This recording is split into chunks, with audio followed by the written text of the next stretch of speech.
जय श्री राम मित्रों।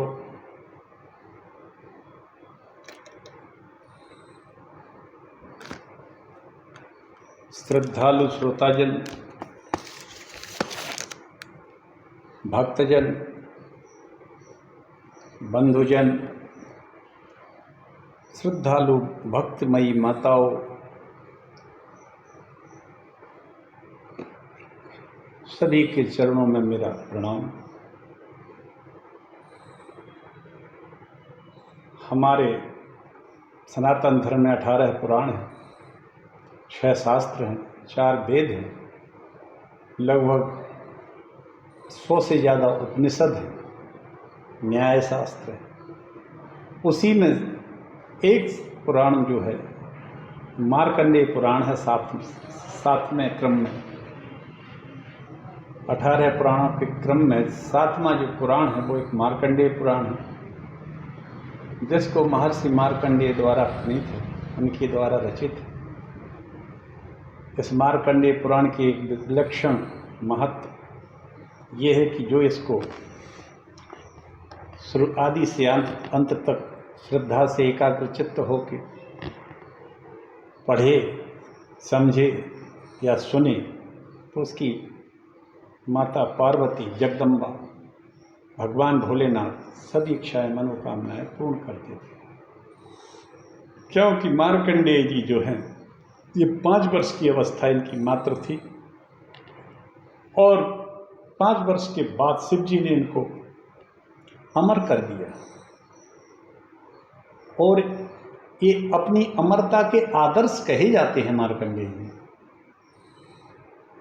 क्योंकि पौराणिक जगत में शायद ही ऐसा कोई और व्यक्ति हो जिसने इसी मानव देह में मार्कंडेय के बराबर जीवन काल पाया। उदय और अस्त होते रहने वाले युगों का ही नहीं किंतु सहस्त्रों मनवंतरों को इन्हीं चर्म चक्षुओं से देखने वाले मार्कंडेय ऋषि थे। इन्हीं आंखों के सामने कई मनवंतर निकल गए, जबकि एक मनवंतर 72 चतुर्युगी का होता है। एक चतुर्युगी में 4 युग होते हैं, ऐसे 72 चतुर्युगी का एक मनवंतर, ऐसे कई मनवंतर निकल गए थे इनके सामने।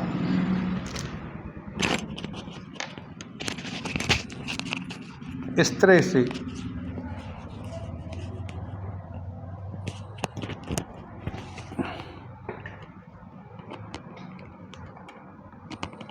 ये मार्कंडेय पुराण की मैं कथा कह रहा हूँ, इस 7वें क्रम में आता है और ये एक अद्वितीय पुराण है। इसमें शक्ति का बड़ा विस्तार से महत्व की व्याख्या की गई, जिसको दुर्गा सप्तशती के नाम से हम जानते हैं। और दुर्गा सप्तशती तो ऐसा है कि सारे भारतवर्ष में क्या सारे विश्व में जहाँ भी सनातन धर्म से के लोग रहते हैं वो सभी मानते हैं, जानते हैं। मार्कंडेय ऋषि मानवीय अमरता के आदर्श कहे जाते हैं।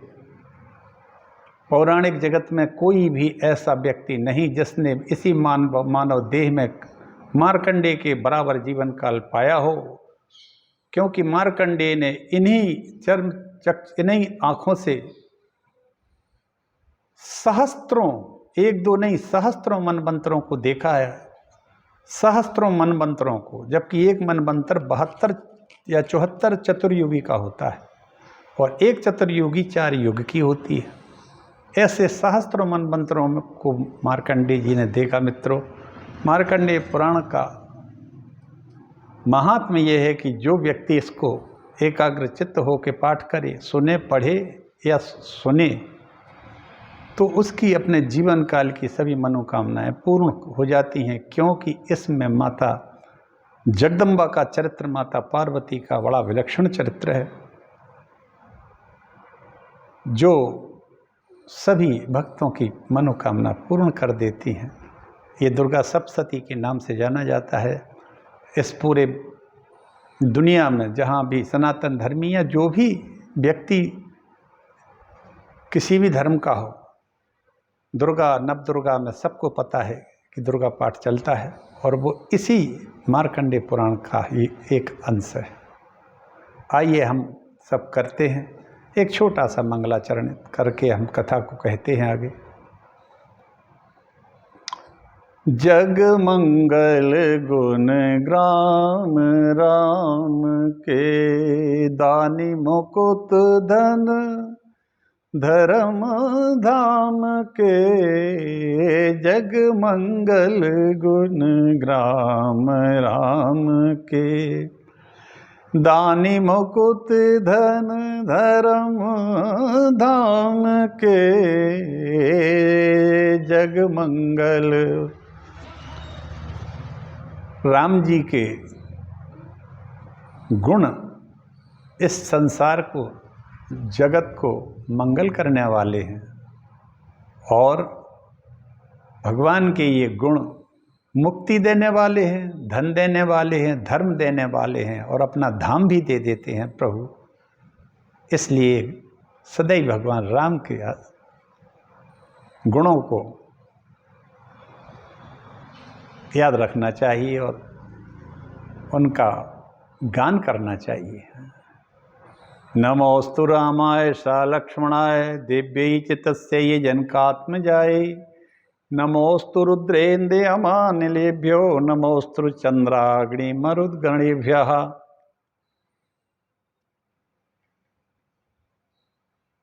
श्रद्धालु श्रोता बंधुजन, श्रद्धालु माताओं, वंदनीय भक्तजन, आप सभी के हृदय कमल में बैठे हुए श्री राम जी के चरणों में मेरा प्रणाम है।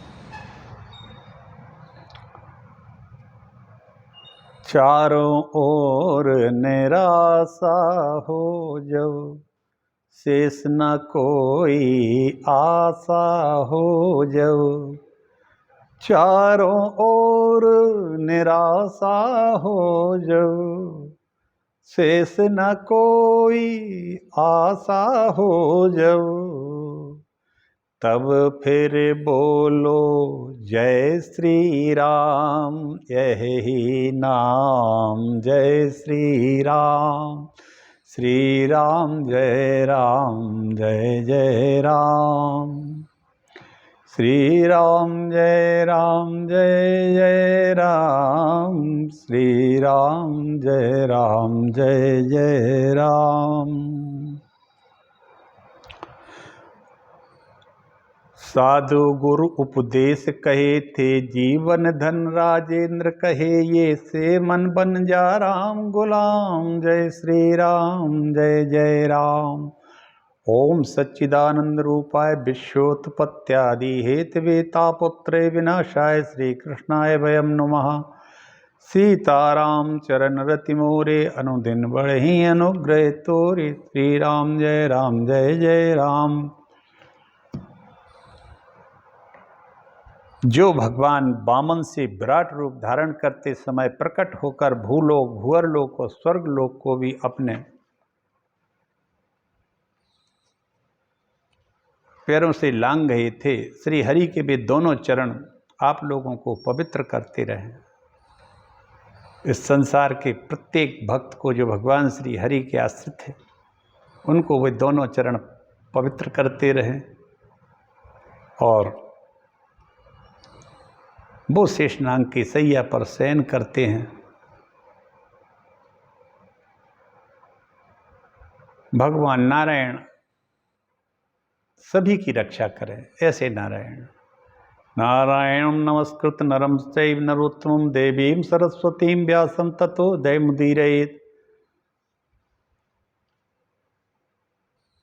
मित्रों, मैंने मार्कंडेय की कथा कहना जन्माष्टमी से शुरू किया था। इसमें व्यास जी के शिष्य एक बहुत बड़े महात्मा हैं, जैमिनी ऋषि।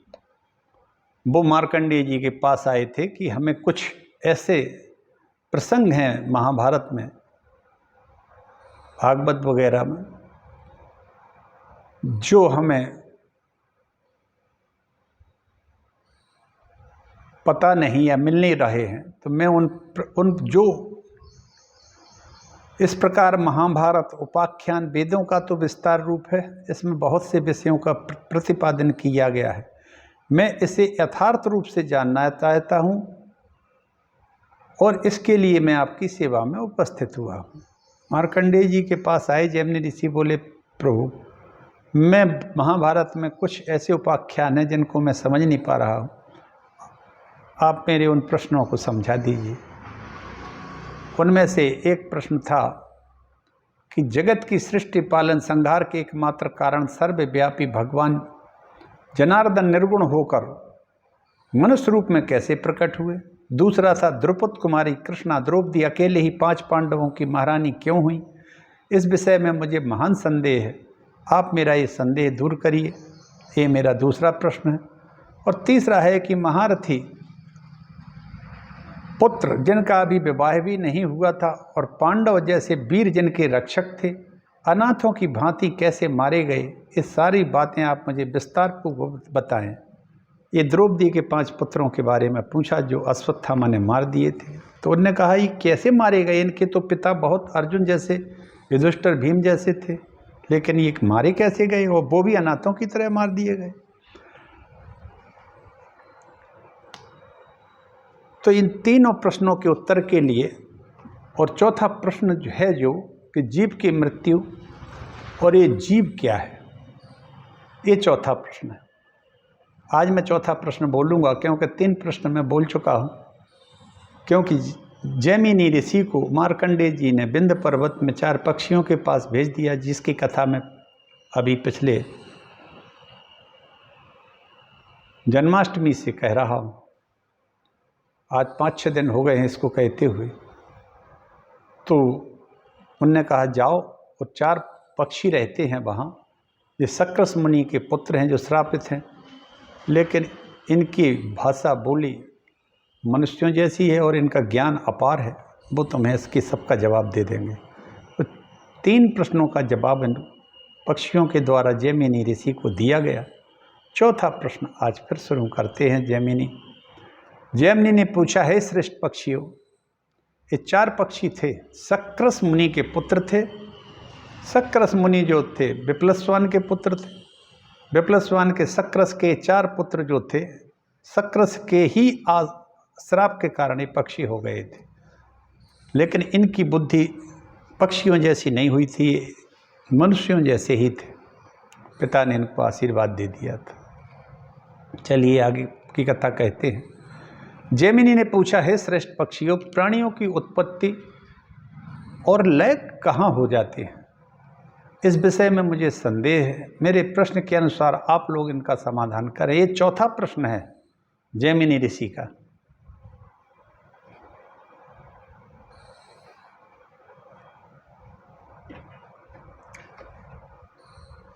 जैमिनी ऋषि ने पूछा, श्रेष्ठ पक्षियों, हमें ये बताओ, ये जीव की उत्पत्ति और लय कहाँ होता है। मेरे प्रश्न के अनुसार आप लोग इसका समाधान करें।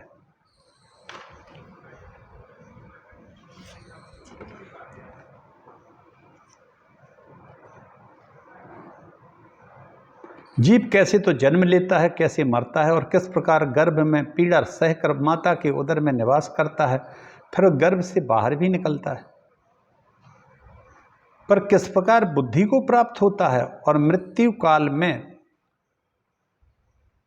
किस तरह से चैतन्य स्वरूप के द्वारा शरीर से अलग हो जाता है। सभी प्राणी मृत्यु के पश्चात पुण्य और पाप दोनों का फल भोगते हैं, परंतु वे पुण्य और पाप किस प्रकार अपना फल देते हैं, ये सारी बातें मुझे बताइए, जिससे मेरा सब संदेह दूर हो जाए। जैमिनी ऋषि ने चौथा प्रश्न किया। 3 प्रश्न का तो उत्तर उनको मिल गया। अब ये चौथा प्रश्न था कि ये बताइए महाराज श्रेष्ठ पक्षियों, इस जीव की उत्पत्ति और लय कैसे कहाँ होती है, मुझे संदेह है, इसका समाधान करें।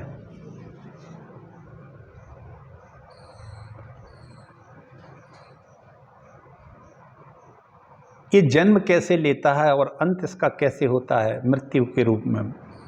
गर्भ से बाहर निकलने पर कैसे इसकी बुद्धि डेवलप होती है, विकसित होती है, एक तरह से एक है। और जब मृत्यु होती तो इसकी चेतना कैसे इस शरीर को छोड़ देती है। आहा, पुण्य और पाप दोनों का फल मृत्यु के पश्चात भोगते हैं, किंतु वे पुण्य और पाप किस प्रकार अपना फल देते हैं, ये सारी बातें बताइए। पुण्य कैसे फल देते हैं व्यक्ति को, जीव को, और पाप उसको कैसे फल देता है, ये हमें बताइए उन श्रेष्ठ पक्षियों से। व्यास के शिष्य जैमिनी ऋषि ने पूछा। पक्षी बोले, महर्षि आपने हम लोगों पर बड़ा प्रश्न का भार रख दिया है, इसकी तुलना नहीं है। अब हम इसका उत्तर दे रहे हैं। पक्षियों ने कहा, एक भृगुकुल में, भृगु वंश में ब्राह्मण रहते थे। उनका एक पुत्र था, उसका नाम था सुमति। सुमति नाम का एक उनका पुत्र था, भृगुवंशी ब्राह्मण थे। सुमति तो नाम था, लेकिन उसकी सुमति नहीं थी। पिता के अनुसार सुमति नहीं था, उन्हें सुमति उसकी अच्छी है, ऐसा नाम सुमति तो अच्छा लगता है।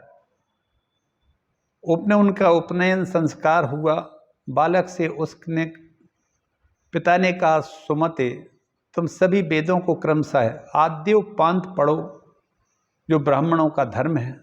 वेदों का अभ्यास करो, गुरु की सेवा में लगे रहो और भिक्षा के अन्न से भोजन करो। इस प्रकार ब्रह्मचर्य की जब तुम अवधि पूरी करके गृहस्थाश्रम में प्रवेश करो तो उत्तम यज्ञों का यजन करो, आयोजन करो, अनुष्ठान करो, फिर हम विवाह तुम्हारा कर देंगे। उससे एक श्रेष्ठ संतान को प्राप्त करो, उत्पन्न करो। वृद्धावस्था में फिर जब चौथापन आ जाए तब फिर वानप्रस्थ के नियमों का पालन करके वन को जाओ।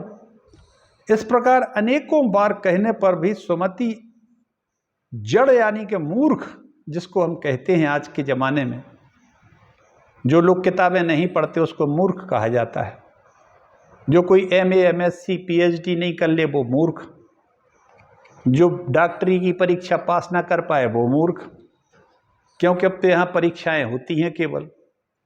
इंजीनियरिंग में जाना है अगर तो इंजीनियरिंग की परीक्षा दो, IIT में जाना तो उसका टेस्ट दो, फिर परीक्षा दो। पास नहीं हुए तो मूर्ख, पास हो गए तो मूर्ख नहीं, पढ़े लिखे। लेकिन आज हम इन पढ़े लिखे को देख रहे हैं कि कितने बड़े मूर्ख हैं आज के जो पढ़े लिखे किताबी वाले, किताबों से पढ़े लिख के IIT डॉक्टर या जो भी हो जाते हैं, कलेक्टर वलेक्टर, सब भी ये अपने धर्म से च्युत हो जाते हैं सैकड़ों लोग। सभी की बात नहीं मैं कह रहा हूँ, लेकिन अधिकांश की स्थिति ऐसी ही है। मेरे मित्र हैं, बहुत बड़े बड़े अधिकारी हैं, IAS हैं, IPS हैं।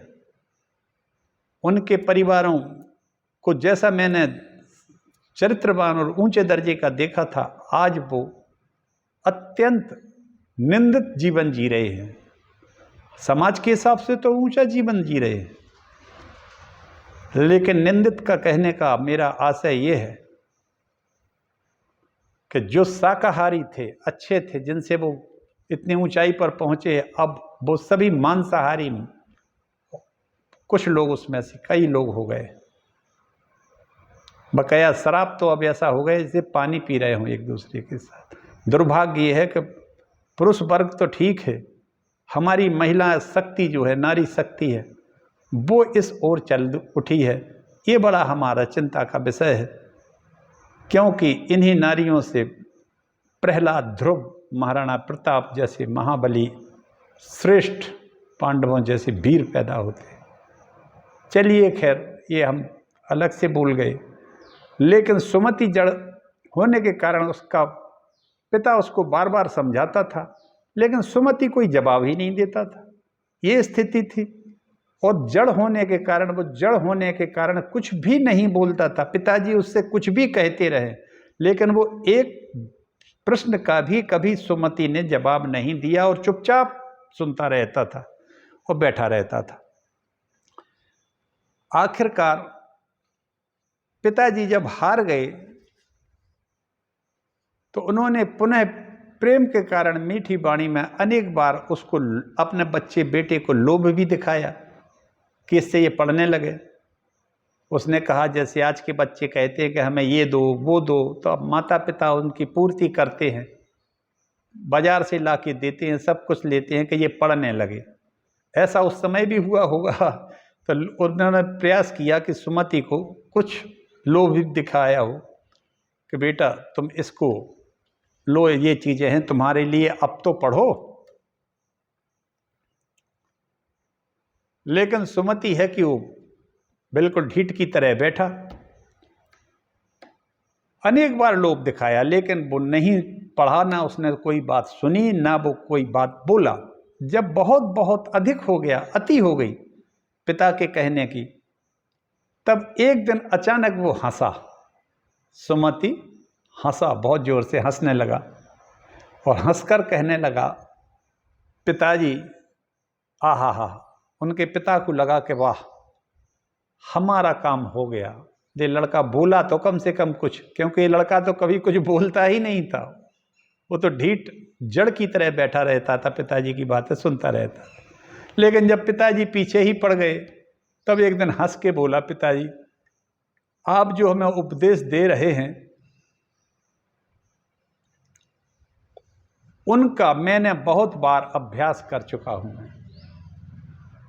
मुझे जो आप कहते हैं ये सब आता है। मुझे अभ्यास करते हुए 10,000 जन्म बीत गए हैं। आहा, कितनी बड़ी बात कही। एक दिन नहीं, 2 दिन नहीं, 10,000 जन्मों का है मुझे पता। मैंने 10,000 जन्म धारण कर लिए हैं और आज मैं आपके घर में आपका पुत्र बन के पैदा हुआ हूं। पिताजी जो आप हमें दे रहे हैं ये मैंने सब कुछ मैं जानता हूं। मैं यहां तक कि मैं शिल्प कला भी जानता हूं और मुझे 10,000 से भी अधिक जन्म हमारे स्मरण हैं।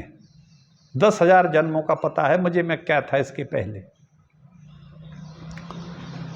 इस जन्म में, हर जन्म में खेद, दुख, संतोष, क्षय, फिर वृद्धि, फिर उदय, फिर अस्त, ये होता रहता है। मैंने हर जन्म में ये देखा कि मुझे कभी खेद हो रहा, कभी मुझे संतोष हो रहा, कभी मैं क्षय हो रहा है, क्षरण हो गया, नष्ट हो रहा, तो कभी मैं बढ़ रहा, और कभी मेरा उदय हो रहा तो कभी अस्त हो रहा। कभी शत्रु मिल रहे हैं तो कभी मित्र भी मिल रहे हैं।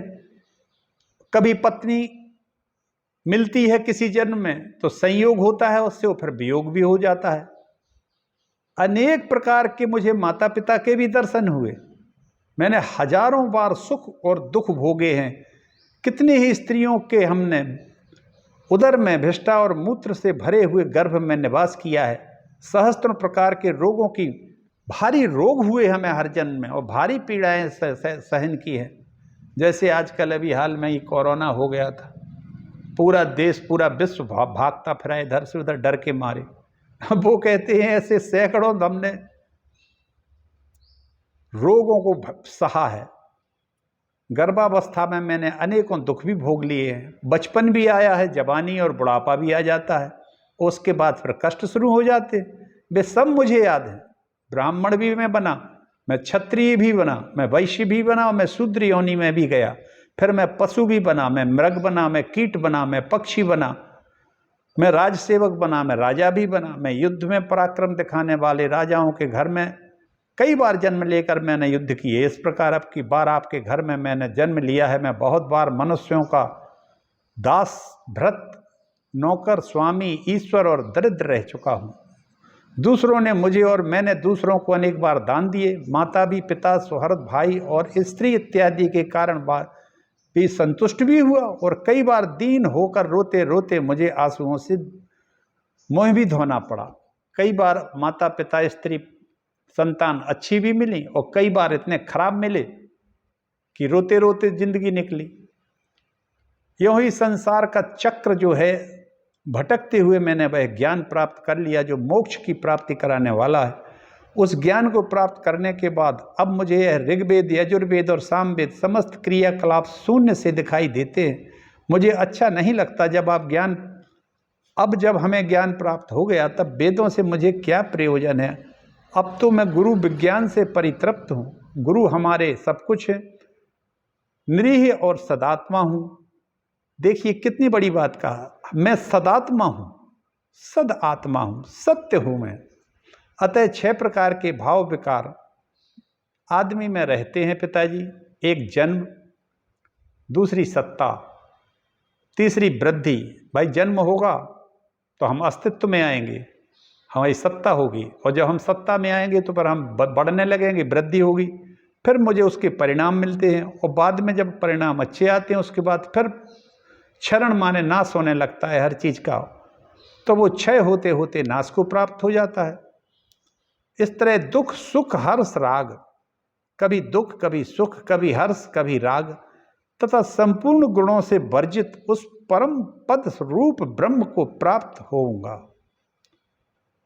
जहां ना दुख है, ना सुख है, ना हर्ष है, ना राग है, इन कहीं नहीं है। उस परम पद परमात्मा पर ब्रह्म को प्राप्त हो जाऊंगा पिताजी, जो राग हर्ष भय उद्वेग क्रोध अमर्ष और वृद्धावस्था से व्याप्त है, तथा कुत्ता मृग आदि की योनि में बांधने वाले सैकड़ों बंधनों से युक्त हैं। उस दुख की परंपरा का परित्याग करके अब मैं चला जाऊंगा।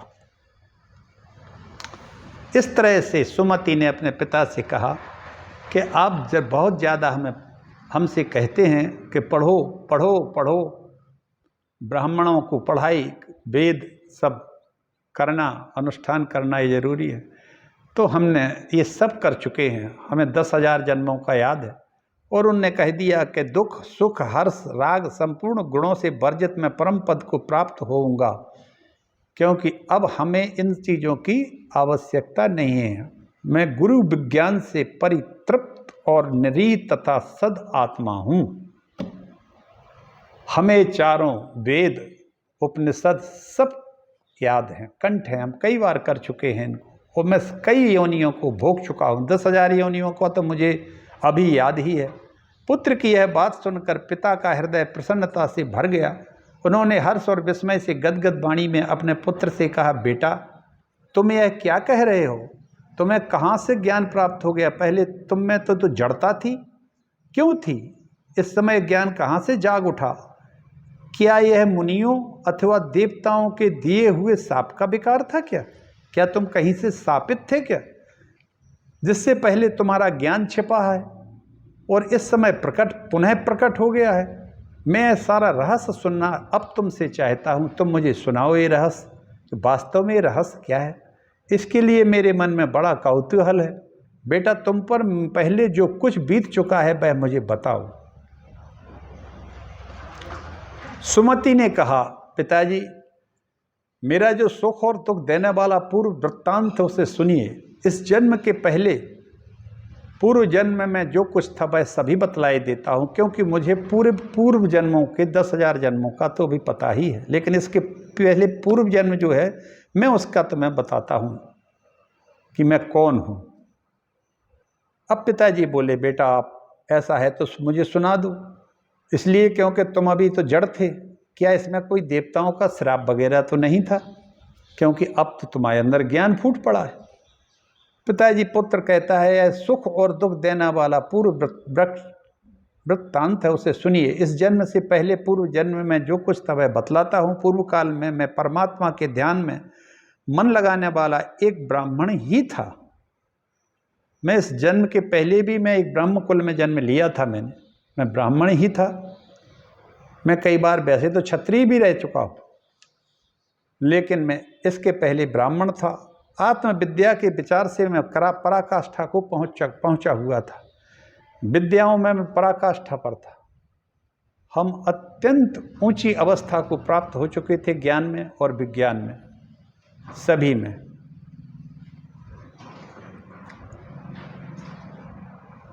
मैं योग साधन में संलग्न रहता था। निरंतर अभ्यास से लगने से सत्पुरुषों का संग करने और स्वभाव से ही विचार परायण होने तत्त्वमसि, आहा, मैं इस पद को प्राप्त था, तत्त्वमसि। तत्त्वमसि, तत्त्वमसि का मतलब होता है अहम ब्रह्मास्मि, मैं ही ब्रह्म हूँ। मनोबुद्धिरहंकार चित्तानि नाहं न चा श्रोत्र जिह्वे न चाघ्राण नेत्रे न तेजो न वायु न भूमि चिदानंदरूपः शिवोहम शिवोहम शिवोहम शिवोहम।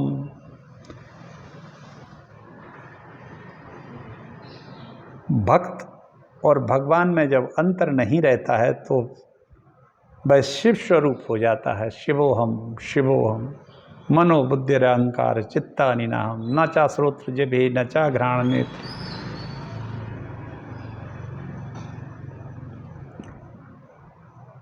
अहम चिदानंद रूपा शिवोहम शिवोहम। हम तो सद चिद आनंद रूप सच्चिदानंद रूप भगवान शिव हैं। ऐसा भक्त और भगवान के बीच का बंधन खत्म हो जाता है।